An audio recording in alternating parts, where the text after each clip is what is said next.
신경을 젊게 만드는 것이 최강의 건강법이다. 오늘 소개해드릴 책은 신경 청소 혁명입니다. 혈압이 떨어지지 않아요. 머리가 아파요. 가까운 게 잘 보이지 않아요. 어깨가 올라가지 않아요. 변비가 나아지지 않아요. 이처럼 다양한 질병과 마주하며 환자들을 치료하던 중 나는 하나의 해결법에 다다르게 되었다. 그것은 바로 이 책의 내용이 될 신경을 젊게 만드는 건강법이다. 얼굴을 주무르면 뇌의 산소가 2배 증가한다. 얼굴에는 수많은 신경이 집중되어 있으며 얼굴을 자극하여 효과적으로 신경을 자극할 수 있다. 이러한 사실을 바탕으로 나는 신경에 적절한 자극을 주는 신경 청소법으로 뇌 지도상 넓은 범위를 차지하는 부위인 얼굴을 자극하는 얼굴 주무르기 법을 고안했다. 얼굴 주무르기가 첫 번째 신경 청소법이다. 신경을 젊게 만드는데 필요한 요소 중 하나가 산소인데 얼굴 주무르기를 실시했을 때 뇌에 얼마만큼의 산소가 공급되는지 검증한 실험의 결과를 살펴보자. 헤모글로빈은 체내의 산소를 운반하는 역할을 담당하기 때문에 헤모글로빈 수치가 높을수록 뇌내의 혈류량이 증가하여 신경을 젊게 만드는 데 필요한 산소량이 늘어나게 된다. 지금부터 소개하는 일본 히타치 연구소의 연구 결과에 따르면 평상시에 산소와 헤모글로빈 양을 1이라고 했을 때 얼굴 꼬집기 법을 실시한 후에 산소와 헤모글로빈 양은 2.33이었다. 즉, 이 방법으로 얼굴을 자극하면 평상시보다 2배 이상 뇌내 산소 농도가 올라간다는 것이 과학적으로 증명된 것이다. 얼굴을 주무르면 시력도 회복된다. 이 실험에 도움을 주신 A씨는 실제로 얼굴 꼬집기법을 30초씩 3세트를 실시한 후 실험 전에는 부옇고 흐릿하게만 보였는데 실험 후에는 선명하게 보이기 시작했다고 한다. A씨가 잘 보이게 된 것은 얼굴 꼬집기법 실시로 뇌의 혈류가 좋아짐과 동시에 말초신경인 시신경의 흐름이 좋아졌기 때문이다. 바로 신경이 젊어졌다는 증거다. 후일담이지만 A씨는 실험 후에도 얼굴 주무르기를 꾸준히 해서 이제는 안경을 쓰지 않는 날이 늘었다고 한다. 이처럼 얼굴 주무르기를 꾸준하게 실시하면 시신경이 젊어진다. 그 정도로 얼굴과 신경은 밀접하게 연결되어 있다. 얼굴을 주물러서 신경에 자극을 주자. 이것이 신경을 젊게 만드는데 중요한 첫 번째 기둥이다. 천장을 보면 신경이 젊어진다. 얼굴 주무르기만 해도 강력한 효과가 나타나는 신경 청소지만 여기서 한 가지를 더하면 신경이 더욱 젊어진다. 바로 턱을 당기고 자세를 바로잡는 것이다. 간단한 방법이지만 신경과 자세는 밀접하게 연결되어 있다. 매일 진료를 통해 올바른 자세를 하는 것이 얼마나 신경 건강에 절대적인 효능이 있는지를 강력하게 느끼고 있다. 위를 쳐다보는 순간 지금까지 고개를 숙이고 구부정하게 있던 사람들은 하나같이 어깨를 펴고 가슴을 활짝 연 자세가 되어 등 근육이 쭉 펴진다. 등이 굽은 자세는 신경의 노화를 앞당긴다. 자세가 나쁘면 폐가 압박을 받기 때문에 산소가 체내에 원활하게 공급되지 않고 부자연스럽게 휘어진 척추는 신경의 통로를 좁게 만들기 때문에 신경의 노화를 촉진시킨다. 또한 산소 부족도 간과해서는 안 된다. 신경을 젊게 만들기 위해서는 반드시 산소의 힘이 필요하기 때문이다. 고개를 들어 천사의 그림을 쳐다보는 것만으로도 구부정했던 자세가 바로 서고 등 근육이 쭉 펴지면서 신경의 통증을 유발하는 척추의 뒤틀림을 완화시키고 몸 안에 산소를 충분하게 공급한다. 자세를 바르게 하는 방법은 신경을 젊게 만드는 신경 청소의 두 번째 방법이다. 자세를 바르게 하면 신경의 변형이 바로잡힘과 동시에 산소도 충분하게 공급할 수 있다. 이 방법도 신경을 젊게 만드는데 매우 효과적이다. 얼굴 주무르기와 마찬가지로 내내의 산소량을 측정해보면 평상시보다 무려 122% 상승되어 있는 것을 확인할 수 있다. 얼굴 주무르기와 자세 교정이 신경이 젊어지는 두 가지 기둥이다. 이 두 가지 방법으로 신경을 청소하면 금세 신경이 젊어지고 모든 병으로부터 멀어진다. 매일매일 신경이 젊어지는 11가지 습관. 아침에 30초 잇몸 마사지하기. 양치질에서부터 신경이 젊어지는 생활을 시작해보자. 인간의 얼굴에는 수많은 신경이 집중되어 있다. 그 중에서도 특히 입안은 3차 신경이라는 감각신경이 집중되어 있어 매우 민감하다. 특히 잇몸에는 40개 이상의 혈이 있다. 그 중에서도 강력하게 추천하는 부분이 코 옆 움푹 팬 곳에 있는 혈이다. 선영양이라 불리는 이 혈을 누르면 뇌의 혈류가 광범위하게 증가해 고산소 상태가 된다는 것은 뇌기능 계측기에 의해 밝혀졌다. 중지로 콧방울 옆을 자극하는 것은 선영양 혈을 입안이 아닌 피부 위에서 자극하는 것이다. 그렇다면 그저 멍하니 양치만 하고 있기에는 아깝지 않은가. 내가 추천하는 방법은 칫솔을 사용해 잇몸을 가볍게 닦는 것이다. 치아뿐만 아니라 신경이 집중되어 있는 잇몸을 마사지하여 감각신경을 자극하는 것이다. 평소처럼 양치질을 할 때에도 칫솔 끝이 자연히 잇몸을 자극하여 마사지 효과가 있지만 신경을 젊게 만들고자 한다면 조금 더 적극적으로 잇몸을 자극해야 한다. 평소처럼 양치질을 한 후 칫솔을 사용해 잇몸을 마사지해보자. 물론 잇몸은 민감한 부분이기 때문에 칫솔로 너무 세게 문지르면 출혈이 생기거나 구내염이 생길 수 있다. 부드러운 칫솔모를 사용해 치아뿌리 근처를 부드럽게 자극하면 된다. 감각신경이 집중되어 있는 잇몸을 자극하면 신경은 젊어진다. 구체적으로 다음과 같은 방법으로 실천하길 바란다. 잇몸에 칫솔을 가볍게 대고 상처가 생기지 않도록 부드럽게 칫솔을 움직인다. 윗 잇몸의 좌우 가운데를 한 곳당 5초씩 마사지한다. 아랫 잇몸도 동일하게 실시한다. 최대한 가볍고 부드럽게 자극하자. 한 곳당 10초 이상 자극하지 않도록 하자. 더러움을 씻어낸다는 느낌으로 힘을 주어 문지르면 잇몸에 상처가 생길 수 있으므로 주의하자. 세 곳 집중 샤워하기. 두 번째 습관은 목욕이다. 당신은 하루 중 어떤 시간에 목욕을 하는가? 아마도 아침과 낮보다는 저녁에 목욕을 하는 사람이 많을 것이다. 아무래도 저녁에 따뜻한 물에 몸을 담그면 기분 좋게 하루의 피로를 풀 수 있다. 하지만 저녁 시간에는 하루 동안 쌓인 피로에 지쳐 목욕할 기력과 체력이 남아있지 않은 사람도 많다.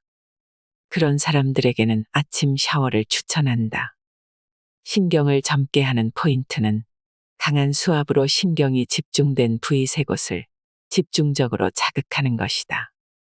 가능하다면 각 부위를 20초씩 자극하길 바란다. 그렇게 하면 피부의 감각신경이 단련된다. 따뜻하다, 기분 좋다 같은 감각이 일깨워져 뇌에 전달되면 좋다. 샤워를 집중적으로 해야 하는 세 곳이 과연 어디일까? 첫 번째는 얼굴이다. 감각령의 절반은 얼굴이 차지한다. 눈이나 입 등의 감각기관뿐만 아니라 뺨이나 관자놀이 등 신경이 통하는 부위까지 빠짐없이 꼼꼼하게 약 20초 동안 얼굴 전체에 샤워기를 대고 자극한다. 다만 피부가 약한 사람은 피부에 트러블이 발생할 수 있으므로 수압을 약하게 조절한 후 실시한다. 나머지 두 군데는 손과 발이다. 좌우 10초씩 자극한다.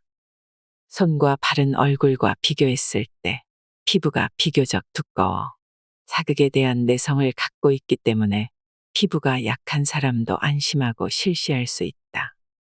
손은 감각령의 4분의 1 정도를 차지하기 때문에 자극하면 감각신경이 크게 단련된다. 손바닥뿐만 아니라 손등도 정성껏 자극한다. 또한 발을 자극할 때는 넘어지지 않도록 반드시 앉아서 실시한다. 발은 신발에 압박되어 있는 시간이 긴 만큼 더욱 확실하게 자극하여 감각신경을 되살려야 한다. 안정된 자세에서 발바닥, 특히 한가운데를 중점으로 자극한다. 욕조에 들어가서 목욕을 할 경우에는 뜨거운 물로 신경을 활성화시키자. 단 43도 이상이 되면 심장의 부담이 커지므로 계절에 따라 40에서 42도 정도가 적당하다. 뜨거운 욕조에 들어갈 때는 시간은 짧게 어깨까지 담그지 않는 것이 기본이다. 만약 몸을 푹 담그고 싶다면 미지근한 물로 목욕을 하자. 입욕 후에는 수건으로 문지르듯 닦지 말고 가볍게 두드리듯 닦으면 피부를 보호할 수 있고 동시에 감각신경에도 적당한 자극을 줄 수 있다. 귀이개로 귓구멍 자극하기. 목욕 후에는 젖은 상태의 귓속을 귀이개나 면봉으로 닦는다. 아시아인들에게는 흔한 습관이지만 사실 스스로 자신의 귀를 청소하는 습관을 가진 나라는 많지 않다. 대부분의 나라가 이비인후과에 가서 진찰을 받고 귀지를 빼기 때문에 스스로 귀 청소를 한 번도 해보지 않은 사람도 많다. 애당초 귀이개를 판매하지 않는 나라가 많다. 사실 귀는 자연스럽게 귀지가 밖으로 배출되는 구조로 되어 있으며 귓구멍의 피부에는 귀지를 밀어내는 힘이 있다. 그렇다면 귀를 청소하지 않고 그냥 내버려두면 되는데 어째서 귀이개를 사용하는 것일까? 단순하다. 귀 청소를 하면 기분이 좋아지기 때문이다. 단순해 보일지 모르지만 이 기분 좋음도 신경과 매우 밀접한 관계를 가진다. 평균적인 귓구멍의 크기는 7mm 정도로 작지만 사실 귓구멍 앞쪽에는 3차 신경, 뒤쪽에는 설인신경이라는 서로 다른 신경이 지나고 있다. 한 부위에 두 개의 신경이 있다는 것은 자극에 그만큼 더 민감하다는 것을 의미한다. 그래서 귀이개로 적당한 자극을 가하기만 해도 기분이 좋아지는 것이다. 바꿔 말해 귀이개를 사용하면 두 개의 신경을 동시에 자극할 수 있다.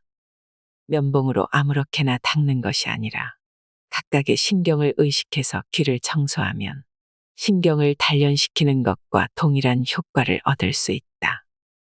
다만 귀 청소를 지나치게 하는 것은 금물이다. 귓구멍 안의 피부는 매우 얇기 때문에 상처가 생기기 쉽고 외이염으로 이어질 가능성이 있다.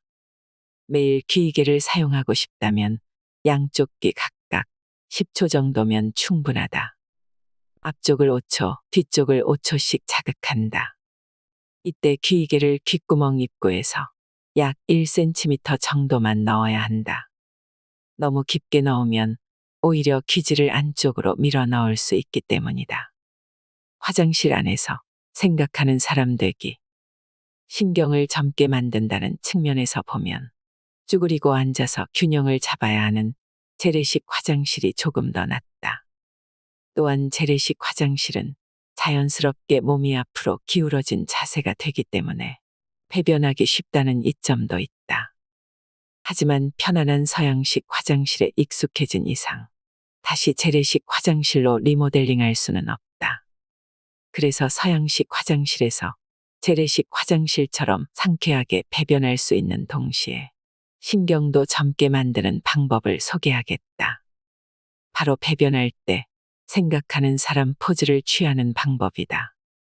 재래식 화장실에서 쭈그리고 앉아 대변을 보던 것과 마찬가지로 몸을 앞으로 기울인 자세를 취하면 된다. 포인트는 두 발을 바닥에 붙이는 것이다. 이때 무릎 위에 팔꿈치를 붙이면 바로 생각하는 사람 자세가 된다.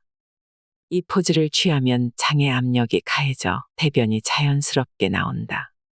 다만 이 포즈를 오랫동안 지속하고 있으면 복부 내의 압력이 가해져 심장에 부담을 줄 수 있으므로 10초간 생각하는 사람 포즈를 취했다면 허리를 펴고 5초 동안 충분히 숨을 들이마신다.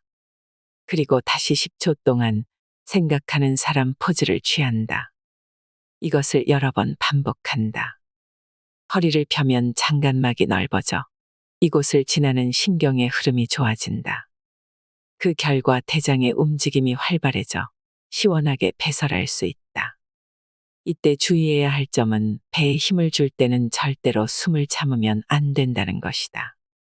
숨을 참는 편이 배변하기 쉽다고 생각하겠지만 숨을 참고 힘을 주면 항문에 힘이 과하게 들어가 항문 질환에 걸리거나 뇌혈관이 터져 뇌졸중을 일으킬 위험이 있다. 특히 고령자는 주의가 필요하다. 배변 시에는 숨을 참지 말고 숨을 내뱉으며 배에 힘을 주도록 한다. 앞서 화장실의 서구화를 걱정했지만 서양식으로 바뀌어 다행인 부분도 있다.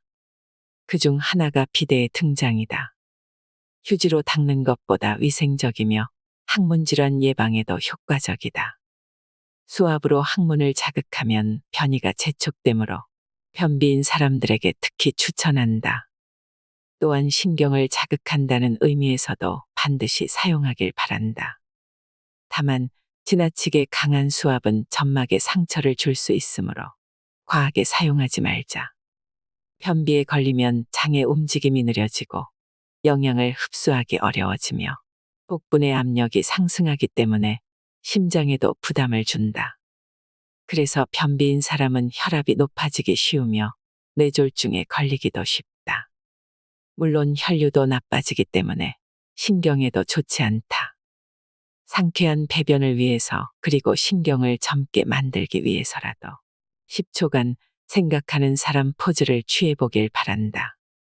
집의 통로를 정리하기. 집의 통로를 정리하면 신경의 흐름도 부드러워진다. 나이가 들어 체력이 떨어지면 이전까지 평범하게 해오던 집안일도 힘에 부친다. 그중 하나가 청소다. 환자 중에도 청소기를 돌리면 허리가 너무 아파요라며 한숨 짓는 사람이 많다. 그런 이야기를 들을 때마다 나는 환자에게 올바른 청소기 사용법을 알려준다. 잘못된 사용법으로 청소기를 돌리기 때문에 허리에 지나치게 부담이 가해지고 그러다 신경을 다치는 경우도 많기 때문이다. 흔히 하고 있는 잘못된 청소기 사용법은 다음 두 가지다. 멀리까지 손을 뻗어 청소기 노즐을 움직인다. 서둘러 청소를 끝내고 싶은 마음에 한 번에 먼 거리까지 청소하는 경우가 많은데 그러면 자세도 구부정해질 뿐더러 노즐 흡입구가 바닥에서 떨어져 먼지를 잘 빨아들이지도 못한다. 한 번에 청소기 노즐을 움직일 수 있는 적절한 거리는 신장 160cm일 경우 80cm, 150cm일 경우 75cm다. 청소기를 조작하는 사람 키의 절반 정도 되는 거리가 자세를 구부정하게 만들지 않기 때문에 허리 신경에 부담이 가지 않아 적당하다. 힘을 주어 바닥을 싹싹 문지른다. 조금이라도 더 많은 먼지를 빨아들이려고 구부정한 자세로 힘을 줘가며 청소기로 바닥을 싹싹 문지르지 않는가. 이 방법 역시 피로만 쌓일 뿐 정작 먼지는 제대로 빨아들이지 못한다. 바닥에 노즐을 강하게 누르면 오히려 흡입력이 떨어진다.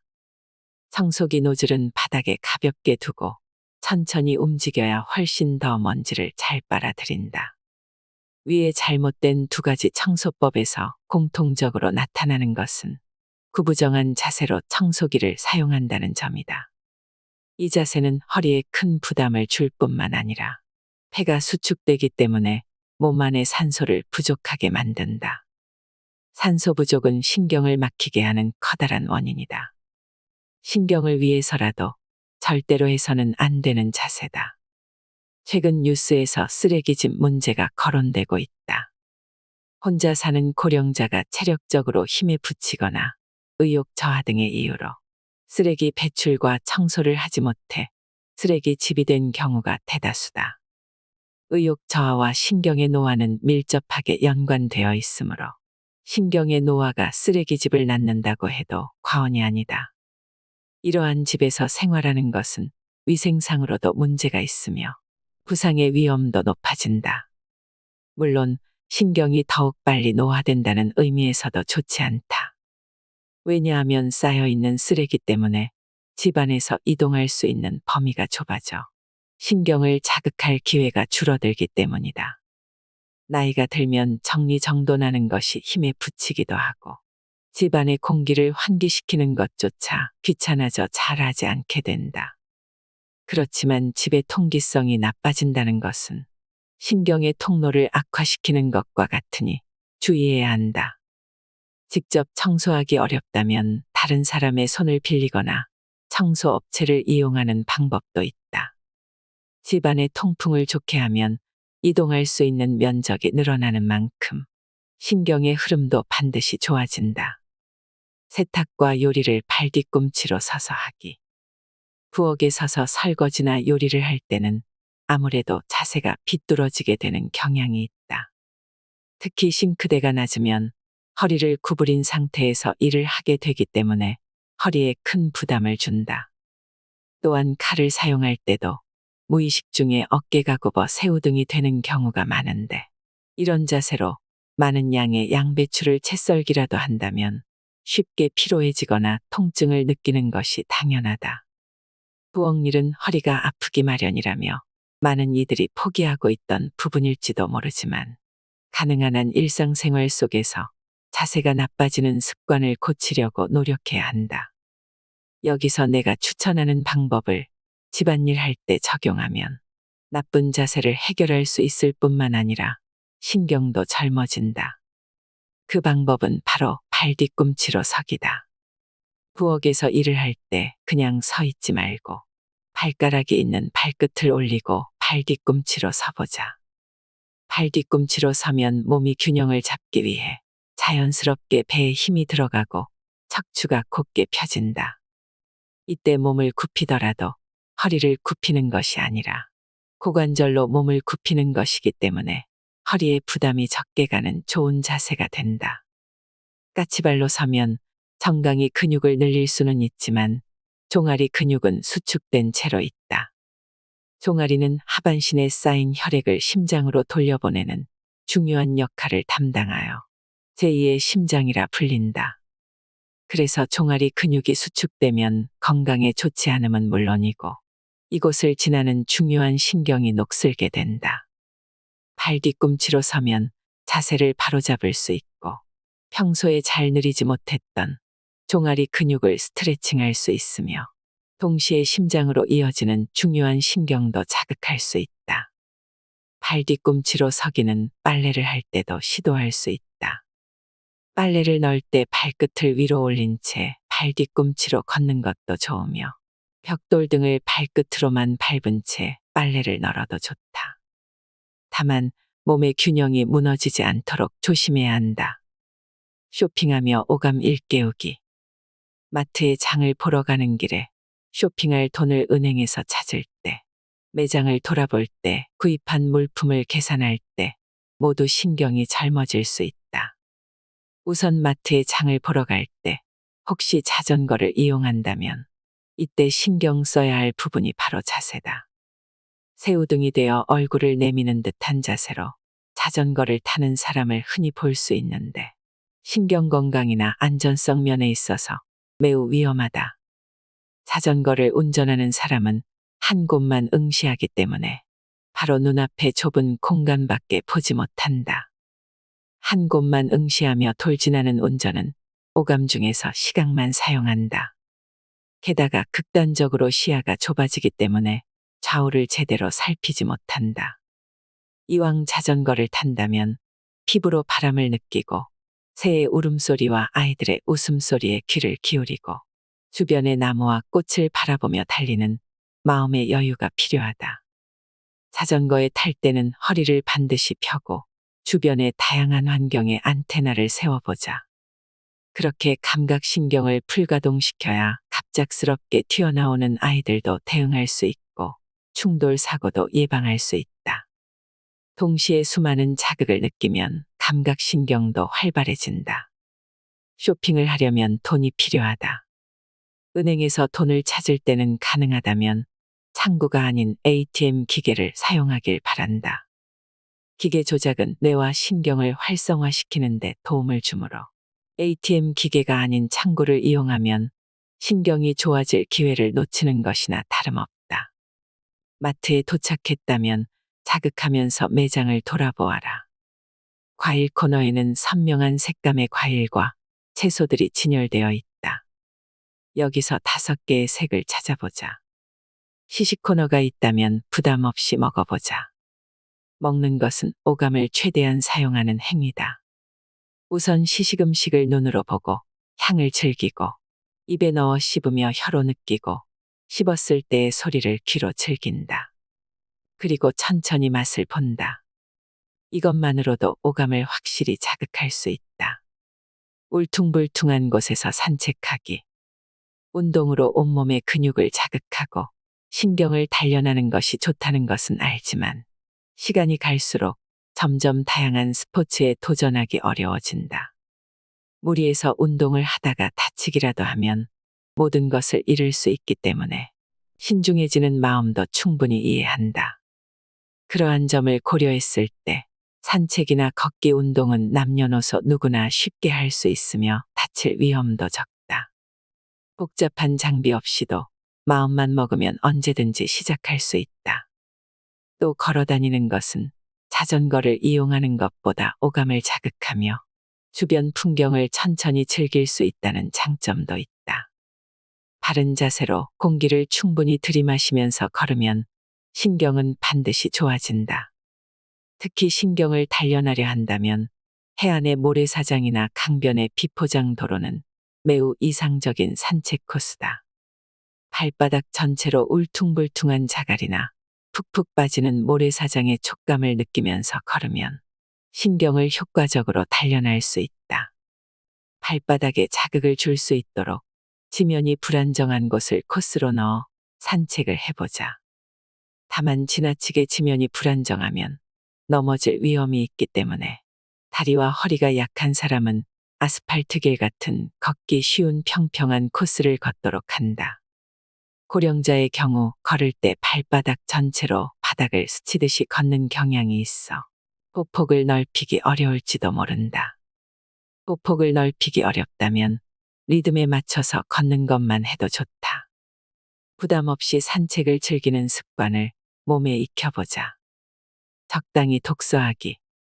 독서는 우리의 마음을 풍요롭게 만드는 최고의 취미생활 중 하나이지만 때로는 읽기 힘들 때도 있다. 예를 들어 읽는 것 자체가 귀찮거나 눈이 잘 보이지 않아 읽고 싶어도 읽을 수 없는 괴로운 상태일 때 그렇다. 독서를 자주 하는 사람이라면 눈 깜짝할 사이에 시간이 지나 몸이 뻣뻣하게 굳어진 경험을 여러 차례 해봤을 것이다. 무아지경이 되어 시간 가는 줄도 모르고 독서에 집중하는 것은 사실 신경을 노화시키는 원인이다. 쉬지 않고 계속 읽는 행위는 과잉된 정보가 끊임없이 신경에 흐르는 상태가 되기 때문이다. 신경의 전기가 과하게 흐르면 눈도 뇌도 피곤해진다. 그렇게 되면 눈에 신경에 막힘이 생긴다. 또한 어깨와 목 등의 근육이 굳으면 젖산 등의 피로물질이 쌓여 신경의 흐름이 더욱 나빠진다. 특히 무릎 위에 책을 놓고 읽거나 침대나 소파에 엎드린 자세로 독서에 열중하는 것은 피하도록 한다. 무릎에 올린 책을 읽기 위해서 목을 아래로 굽혀야 하고 엎드려서 하는 독서는 허리가 휘면서 부자연스러울 정도로 힘이 들어가 허리와 척추에 큰 부담을 준다. 그야말로 신경의 막힘을 직접적으로 일으키는 동작이다. 그렇다면 신경이 젊어지는 독서법이란 무엇일까? 바로 30분간 집중적으로 책을 읽었다면 책을 덮고 1분간 공상 타임을 갖는 것이다. 이렇게 하면 우선 시신경의 피로가 쌓이지 않는다. 같은 자세를 계속 취하지 않아도 되기 때문에 목과 어깨 근육에 대한 부담도 훨씬 덜해진다. 눈과 근육이 편안해지면 그만큼 신경도 재충전된다. 입에 넣기 직전에 심호흡하기. 식사 습관을 통해 신경을 젊게 만드는 방법에 대해 이야기해보자. 식사는 단순히 신경을 유지하기 위해 필요한 영양을 섭취하는 것만이 아니다. 식사만큼 오감을 최대한 활용하여 신경을 단련하는 습관도 없다. 우리는 혀뿐만 아니라 담음새, 향, 소리로도 맛을 본다.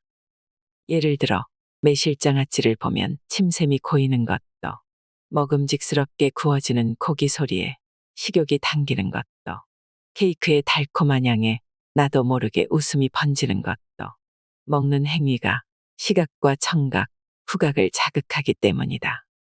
또한 입안에는 수많은 신경이 집중되어 있다. 먹는 행위는 입안의 신경을 총동원한다. 턱을 움직여서 씹고 혀를 움직여서 입안의 음식물을 이동시키는 것도 입안의 운동신경을 최대한 활동시킨다. 그리고 미각 정보를 비롯해 감각신경을 자극한다. 빨리 먹는 습관은 몸에 좋지 않다고 하는데, 신경을 젊게 만들어야 한다는 관점에서 봤을 때도 권장하지 않는 습관이다. 신경을 젊게 만들고 싶다면 요리가 눈앞에 나왔을 때 우선 눈으로 천천히 맛을 보자.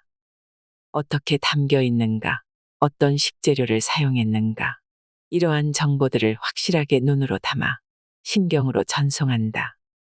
그리고 가능하다면 그 요리에 사용된 3가지 색을 찾아내려고 의식해보자. 그러면 뇌와 신경이 함께 자극되어 요리도 훨씬 맛있게 느껴질 것이다. 이후에 요리를 입으로 넣기 직전에 자세를 바로잡고 심호흡을 하자. 충분한 산소와 함께 요리의 향을 가슴 깊이 들이마시며 만끽해라. 잘 때는 세계의 산 만들기. 마지막 습관은 하루를 마무리하는 수면에 관한 것이다. 흔히 인생의 3분의 1은 잠으로 보낸다고 할 만큼 수면은 아주 중요하다. 사실 수면의 질은 잠잘 때의 자세와 밀접한 관련이 있다.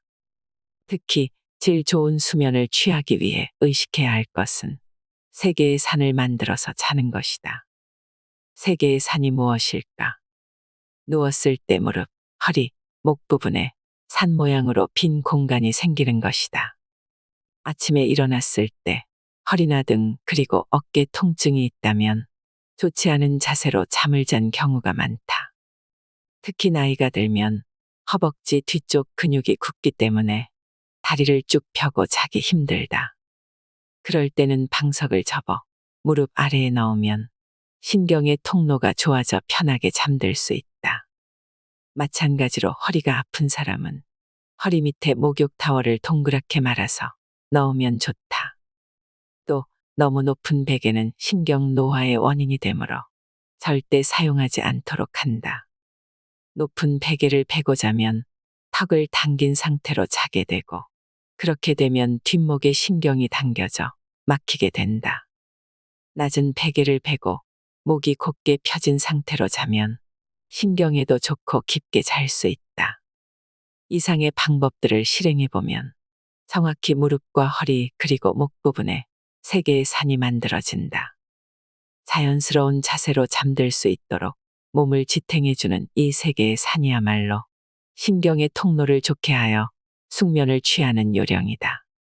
숙면은 신경의 아군이므로 3개의 산은 숙면의 아군인 동시에 신경의 아군이다. 이렇게 3개의 산을 만들고 자면 깊은 수면을 취할 수 있으며 잠을 자고 있는 동안에도 신경의 흐름이 좋아진다. 마음과 신경의 효과적인 웃는 생활. 신경을 젊게 만들어 건강한 마음을 되찾게 하는 엄청난 방법이 하나 더 있다. 그 방법은 바로 웃기다. 어째서 웃음이 신경에 효과적일까? 한 설문에 따르면 소리를 내어 자주 웃습니까? 라는 질문에 네라고 대답한 남성은 약 40%, 여성은 약 60%였다고 한다. 확실히 여성보다 남성이 더 잘 웃지 않는 경우가 많다. 사실 웃음의 뜻밖의 힘이 숨겨져 있다는 것을 최근에 알게 되었다. 도쿄대학과 지바대학의 연구팀이 역학의 국제전문지에 발표한 연구 결과에 따르면 매일 웃는 고령자에 비해 평소에 잘 웃지 않는 고령자가 뇌졸중에 걸릴 확률이 1.6배, 심장질환은 1.2배 높다고 한다. 또한 웃음에는 스트레스를 해소하고 면역력을 높이는 작용이 있다는 것도 최근에 다양한 연구를 통해 밝혀졌다. 암세포를 없애는 면역세포는 웃으면 활성화되기 때문에 웃음은 암의 진행을 늦추고 통증을 줄이는데도 큰 역할을 한다. 사실 단순히 말하면 웃음은 신경 청소라고도 할 수 있다. 우리가 무언가를 재밌다고 생각하며 웃는 순간 그 자극은 신경의 막힘을 날려버린다. 그만큼 웃음의 힘은 절대적이며 신경 전달 물질의 흐름을 단번에 좋게 만들기 때문에 탈락하기 시작한 미엘린도 녹슬어버린 신경도 젊게 만든다. 게다가 웃으면 행복 호르몬인 세로토닌과 엔도르핀의 신경 전달 물질이 신경을 흐르게 되면서 행복을 느끼게 된다. 웃을 때 기분이 풀리는 것도 웃음이 신경에 효과적이기 때문이다. 만약 여러분 주변에 웃지도 않고 시무룩하게 있는 사람이 있다면 오늘 꼭 한번 웃겨보길 바란다. 당신이 웃음을 주면 그 사람은 신경이 젊어질 뿐만 아니라 잠시나마 행복한 기분에 빠지게 될 것이다. 또한 웃는 표정만 지어도 효과가 있다. 웃는 얼굴을 만들어 평소에 입꼬리를 의식하기만 해도 신경 전달 물질이 원활하게 흘러 신경의 막힘을 해소하는 데 큰 역할을 한다. 오늘 배운 것을 활용하여 신경을 청소해 보세요. 젊어진 신경과 함께 이 세상을 살아가는 즐거움을 더욱 만끽하셨으면 좋겠습니다. 항상 건강하고 행복한 삶을 영위하시길 바랍니다. 언제나 건강주의보가 함께하겠습니다. 감사합니다.